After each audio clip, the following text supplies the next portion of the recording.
અને ધ્રુવજીની ઈ કથા તો એટલી પ્રખ્યાત છે, એટલી પ્રચલિત છે કે વડીલો તો શું 5-7 વર્ષનું બાળક હોય એને ધ્રુવ ચરિત્ર, પ્રહલાદ ચરિત્ર તો એને ખબર જ હોય. બીજી કથાઓ કદાચ જાણે ન જાણે, પણ ધ્રુવ અને પ્રહલાદ તો બાળકોના પ્રિય કેરેક્ટર બની ગયા છે, બાળકોના પ્રિય પાત્ર બની ગયા છે.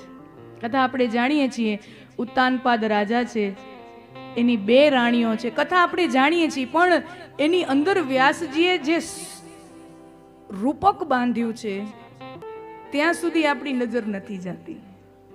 સાવકીમાં એ ઠપકો દીધો અને પછી ધ્રુવજી તપસ્યા કરવા ગયા અને પછી નારાયણને પામ્યા. આ કથા તો આપણે સૌ જાણીએ છીએ, પણ કથાનો આનંદ ત્યારે આવે જેમાં લખાયેલું છે એની વચ્ચે ન લખાયેલું વાંચી લઈએ, એનો આનંદ કથામાં. રીડ બિટવીન ધ લાઇન્સ, કથાનો આનંદ જ છે. ઉત્તાનપાદ રાજાને 2 રાણીઓ છે, એક સુરુચિ અને સુનીતિ. સુરુચિના દીકરો ઉત્તમ અને સુનીતિના દીકરા ધ્રુવ. બરાબર, એટલે સુરુચિ સાવકીમાં થઈ. આ કથા આપણે સૌ જાણીએ. અહીંયા જે નથી જાણતા, જે વ્યાસજી આપણને સુંદર રૂપક જે બાંધે છે ને, આ આખા કથા પ્રસંગનું સૌંદર્ય જ એમાં છુપાયેલું છે. ઉત્તાનપાદ રાજા એટલે હું ને તમે જીવાત્મા. એની 2 રાણીઓ છે, સુરુચિ અને સુનીતિ. જીવાત્મા એટલે હું ને તમે, આપણા બધાયની 2 પત્ની છે. મારી ને તમારી બેયની 2 પત્ની છે, સુરુચિ અને સુનીતિ. સુરુચિ એટલે, અને ઉત્તાનપાદ રાજાને કઈ રાણી ગમે છે? સુરુચિ ગમે છે. સુનીતિને અળગી રાખે છે. સુરુચિના મહેલમાં રહે છે, સુનીતિનો મહેલ પણ નોખો રાખે છે, એને અળગી રાખે છે. તો સુરુચિ એટલે, ઉત્તાનપાદ એટલે જીવ.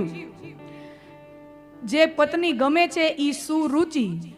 સુરુચિ એટલે મન ફાવે ઈ ખાવું, મન ફાવે ત્યારે સૂવું, મન ફાવે ત્યારે ઉઠવું, મન ફાવે ત્યાં રખડવું, મન ફાવે એમ વર્તવું, મન ફાવે એમ બોલવું, એને કહેવાય સુરુચિ. રુચિ એટલે લગ્ન પત્રિકામાં ન લખેલું હોય રુચિ ભોજન, સ્વરુચિ ભોજન છે. સ્વરુચિ ભોજન એટલે કે ભોજનનો બધું અહીંયા લગાવેલું છે, એમાંથી તમને જે રુચિ લાગે એ તમારે જમવાનું. બુફે લાગેલો છે, એમાંથી તમને રુચિ જેમાં થાય એ તમારે જમવાનું. એને કહેવાય સ્વરુચિ ભોજન. ભોજનના પ્રકાર હોય ને, એક એવું ભોજન કે અમારી પાસે આ છે એ તમારે જમવાનું, આટલી 1-2 જ વસ્તુ પૂરીને શાક આટલું છે એ જ તમારે જમવાનું. સ્વરુચિ ભોજનમાં 15 વસ્તુ હોય, એમાં તમને જે ભાવે એ જમો. પેલાના લગ્નમાં પાંગતો બેસતી, બરાબર ને? પેલાના જમાનામાં પાંગતો બેસતી, એની મજા હતી હો. મને હજી આજુ યાદ આવે, કચ્છમાં જતા અને નાના હતા ને ત્યારે પાંગતોમાં બેસીને આમ જમતા, પીરસવા વાળા આવતા ને પાંગતમાં બેહીને તો જો એમાં કોમેડી બહુ થાય. એ દ્રશ્યો જોવા જેવા હોય. ઓમ સાધારણ લાગે પણ ધ્યાન દો તો નગરી કોમેડી હોય અંદર. શાકવાળો પીરસે, કેરીના રસવાળો આવે, દૂધ પાકવાળો આવે, માણા લેતા જ આવે. દૂધ પાકવાળો હજી આમ 5-6 જણાથી આમ દૂર ઊભો છે પીરસતો, અને ખબર પડે કે દૂધ પાકવાળો આવે જ છે પીરસવા, અને આપણો આખો વાટકો ભરેલો ને આમાં નાખ નો ઘટક હોય ને તો આ નવા 14-15 વર્ષ વાળાને તો ખબર જ નહીં પડે. એ બધા બુફેડા. પેલાના જમાનામાં પાંગતમાં માણા બેઠા હોય. પાંગત કોને કહેવાય? માણા બેઠા હોય ને પીરસવા વાળા ફરે, ડોલ લઈને, તગારું લઈને પીરસવા વાળા ફરે. હવે પીરસવા વાળા ઊભા હોય. હવે પીરસવા વાળા એક ઠેકાણે ઊભા હોય, માણા ફરે થાળીઓ લઈને. દેજો ને દેજો, 4 લાડવા દેજો, ઉનાટું જોઈએ હું એકલી. બરાબર કે નહીં? ઓલો પીરસવા વાળો 4 માંગો ને એટલે આમ જો, એકલીના નહીં, તું પીરન બાપા તારો ક્યાં બિલ પાટે.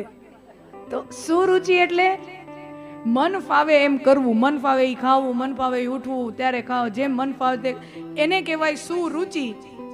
અને સુનીતિ એટલે અનુશાસનમાં રહેવું, ડિસિપ્લિનમાં રહેવું. હવે તમે વિચાર કરો, માણાને સુરુચિ ગમે કે સુનીતિ ગમે? જો વ્યાસજી શું કહેવા માંગે છે આ કથા દ્વારા, જે સાધારણ કથા આપણને લાગે છે સાધારણ નથી, એના લેયર્સ બહુ છે. શું રુચિ રાણી ગમે છે, શું નીતિ રાણી. શું નીતિ એટલે આટલા સમયે ઉઠી જવું જોઈએ, આટલું જ આપણે ખાવું જોઈએ, પેટનો એક ખૂણો ખાલી રાખવું જોઈએ, અને એમાં પણ આપણે અમુક પ્રકારનો ભોજન લેવો જોઈએ, અમુક પ્રકારનો ના લેવો જોઈએ, અમુક રીતે વર્તવું જોઈએ, અમુક રીતે બોલવું જોઈએ, અમુક પ્રકારના કપડાં પહેરવા જોઈએ. હવે તમે એવું વિચાર કરો, આટલું બધું ડિસિપ્લિન હોય, આટલું બધું અનુશાસન હોય, માણાને શું ગમે, શું રુચિ ગમે કે શું નીતિ ગમે? દરેક વ્યક્તિને મન ફાવે એમ શું રુચિ કરવી ગમતી હોય છે, શું નીતિ કોઈને ગમતી નથી. હવે જુઓ, અહીંયાથી વ્યાસજી અટકતા નથી. વ્યાસ આગળ શું લખે છે? સુરુચિનો દીકરો કોણ છે? ઉત્તમ. સુનીતિના દીકરા છે ધ્રુવ મહારાજ. જુઓ, સુરુચિનો દીકરોનું નામ શું રાખ્યું છે અહીંયા? જો, આ બધું જેમ તેમ નથી હો, ઇટ્સ નોટ રેન્ડમ કેરેક્ટરાઇઝેશન, આ બધું રેન્ડમ નથી. સુરુચિના દીકરાનું નામ ઉત્તમ રાખ્યું છે. કથા છે ને કે પેલા રાજા ખોળામાં સુરુચિના દીકરાને લઈને બેઠા હોય છે. ઈ કોણ? ઉત્તમ. આપણા ઋષિઓની, આપણા ભાગવતકારોની વિશાળ દ્રષ્ટિ તો જુઓ. ઈ એમ કહે છે સુરુચિ, રુચિનું જે ફળ છે, સુરુચિ પ્રમાણે જીવવાનું જે ફળ છે ને, ઈ ઉત્તમ છે, ઈ ગમે છે. It's a nice feeling. રુચિ પૂર્વક જીવવાનો ફળ શું છે? ઉત્તમ. એટલે સુરુચિનો ફળ એટલે દીકરો કોણ? ઉત્તમ. સુરુચિના દીકરાને સારો કીધો છે, ખરાબ નથી કીધો. ભોગને ખરાબ નથી કીધો. જોજો, ભોગના ફળને ખરાબ નથી કીધો, ભોગના ફળને ઉત્તમ જ કીધો છે. ભોગનું ફળ ખરાબ નથી, એને ઉત્તમ જ કીધું છે. પણ ઉત્તમ કેવું છે? એક ક્ષણભંગુર છે. કથા જેમ જેમ આગળ વધશે ને આ ધ્રુવ મહારાજની, ત્યારે આપણી એ વસ્તુ કનેક્ટ થતી જશે. એને ઉત્તમ શું કામ કીધા ને ઓને ધ્રુવ શું કામ કીધા? ઉત્તમ છે, એક ક્ષણભંગુર છે. અને વાત એ સાચી, કોઈ પણ ભોગ હોય ને, એક ક્ષણભંગુર જ હોય, એની મજા થોડીક વાર જ હોય. શ્રીખંડનો વાટકો ભરેલો હોય, આપણને શ્રીખંડ બહુ વાવતું હોય ને, શ્રીખંડનો વાટકો ભરેલો હોય, એક વાટકામાં શ્રીખંડ હોય ને ત્યાં સુધી કાંઈ મજા આવે? કાંઈ ફરક પડે? કોઈ અનુભવ થાય? ના. ઈ ચમચી લ્યો અને જીભના ચામડા ઉપર મૂકો શ્રીખંડને, ત્યારે મજા આવે, ત્યારે આનંદ આવે. પછી એને આગળ ધક્કો મારીને અંદર જવા દ્યો, પેટમાં વયું જાય, પછી કાંઈ ફરક પડે છે? પછી કાંઈ અનુભવ થાય છે? પછી કાંઈ મજા આવે છે? એનો મતલબ શું? કે ભોગનો આનંદ એ ભોગ ભોગવવાતો હોય, એક ક્ષણ પૂરતો જ રહે છે, એના પછી